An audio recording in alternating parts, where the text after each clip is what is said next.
Hi everybody, this is Reese Barber from Audiology Associates, back from my holidays. Hope you're all doing well. I haven't spoken to you for ages.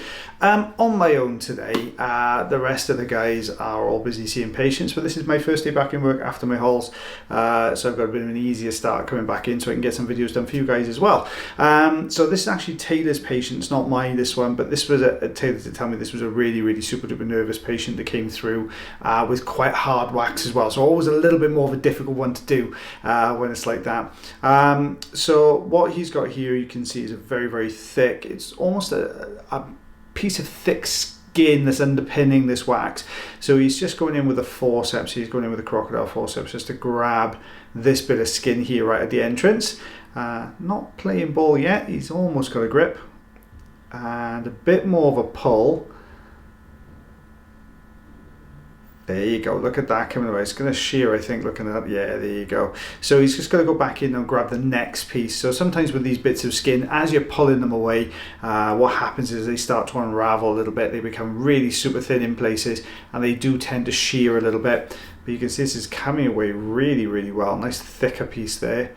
A little bit of a wobble as he goes in. So another bit of wax then, and you can see the eardrum beyond. Now this ear canal, I did have a quick look at this earlier, but this ear canal is, was quite full at the entrance with that skin, but the other ear canal is very solid wax, real difficult one to do, and you're always really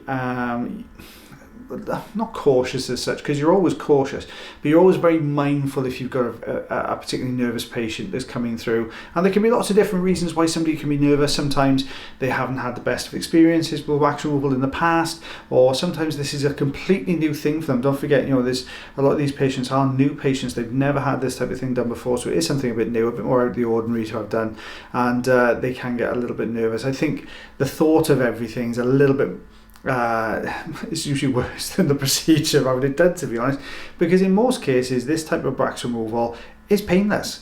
You'll feel some pulling, some tugging, especially if you've got some skin inside the ear canal. If anything, I would say it's the noise. I always warn people about the noise of the suction, because it is quite a noisy process. There's a lot of air moving around inside the ear canal, so you do hear lots of quite loud rushing and roaring sounds.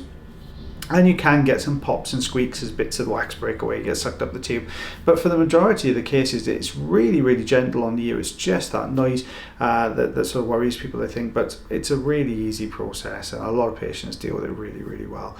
So you can see this other ear canal here. It's very full in this side, and this is a much harder plug of wax here.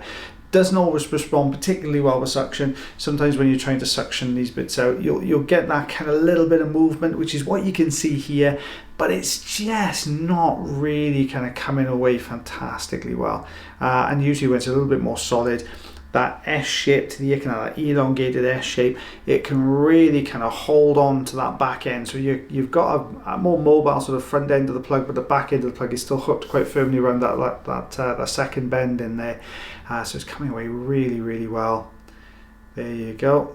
My hauls, just in case I know lots of people are going to ask about my holidays, were really good. We were on a cruise and we went to visit some really lovely parts of the world. We went to see Rome, Florence, Cannes, Corsica. I went somewhere else, Barcelona. Oh, I love Barcelona. So yeah, we got to see some really lovely places. If you do want to see us, it was Halloween while we were away, so if you do want to see us as a family dressed up as skeletons for Halloween, you're more than welcome to check out my wife's Instagram. So that's Mrs. B's World. Go and have a little look at that one, and you'll see us all dressed up with makeup. Yeah, that on its own is worth checking out. Do I see a skeleton with a beard? First time for everything, I suppose. But yeah, we had a great time. So thank you very much. Just in case you were about to ask, I've got to preempt it, you see, because I don't always get to see the comments when they come back through. So back to the wax removal. So you can see here it's coming away really much better using the manual tools. So if we use a manual tool like this one, this is called a rye curette. If you're using manual tools, it's known as curettage, which is a curettage, there you go. And when you've got harder waxes, it's much easier to take that away. Taylor did use the rye curette just to fold that front end of the wax down, but now he's switched over because these are double-ended tools. Neil's made a really good tool here where you can use both ends. So Taylor is a massive fan of these straight tools. I actually prefer the angle tools to use. I find them just a little bit easier to use, I've got to be honest. I wasn't a fan when they first came out. I really wasn't. I thought, oh, this is just really difficult to use. But as you kind of use it, you get used to it. You kind of get, I'm seeing the benefits of it now, I've got to be honest. But using these little straight tools here, he's got the right hook on the other end, and this is great for getting behind those more solid pieces of wax and be able to pull those forwards as well. Just so you do know, guys, there will be me and the team will be back together. We're doing our next set of voiceovers on Wednesday next week, so you'll see me for the next couple of videos. The ones I recorded for when I went on holiday, for the members, for you guys, for the subscribers. I'm recording those today, so we'll get those out today next couple of days for you. But after Wednesday next week, we should be, fingers crossed, back to normal with all of us together. Patience permitting and diary permitting as well. And don't forget, if you are watching this for the first time, guys, you can always like, heart, share, follow and subscribe for me. That'll be absolutely fantastic. And if you thoroughly enjoy the videos, you could also consider becoming members of the channel, as was for the last week when I've been away. Members still get their videos. We record those before I go away, and subscribers, then you get a bit of a gap until I'm back. But yeah, fingers crossed you'll also consider becoming members as well, so you get to see even more videos. I did panic the members, I think, a little bit, because unfortunately you can't schedule members videos like you can with subscribers. So I can subscribers videos, I can schedule them if I'm going to be away for a day or two. With members you can't, so you guys had to have all your videos, you lucky sausages, just before I went away. I think it happened on the Tuesday just after I went, so all your videos went live on the Tuesday. So a few people panicking, what, have they stopped posting? It wasn't that we stopped posting, we just put them all out in one go for you instead. So back to normality now that I'm back from my holes. So Taylor's loosened this plug. He's a little bit of difficulty getting this out. I can see he's lifted from the front here just to really kind of try and get this plug moving. And it must be desperate, because this is a clay type of wax here. And forceps, sometimes when you pinch it, it kind of cuts through that clay type wax. But I can see what he's trying to do. He's trying to kind of just grip the sides, just to pull this forwards a little bit.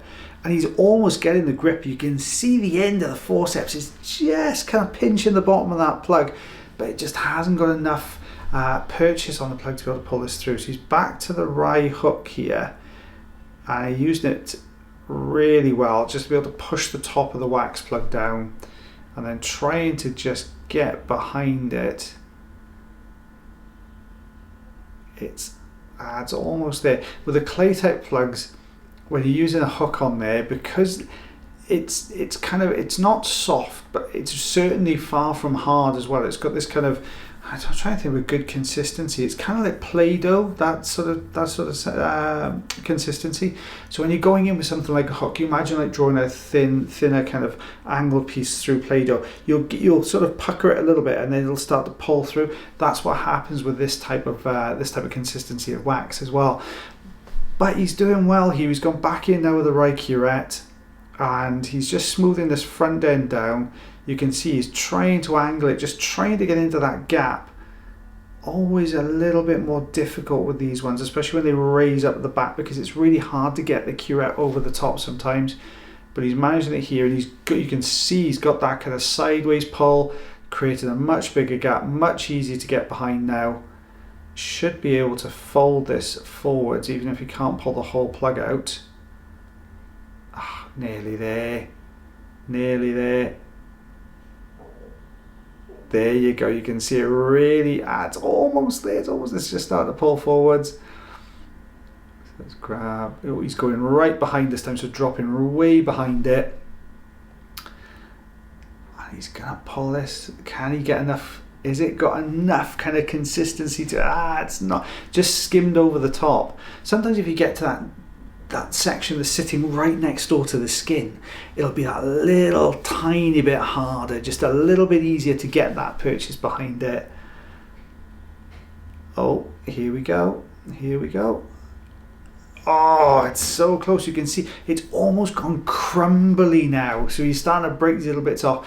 Sometimes if I've got a patient like this, I'll switch up and use a little bit of suction, get rid of all the loose pieces, just so I can see where the actual main body of the plug is, so I can get behind it a little bit more effectively.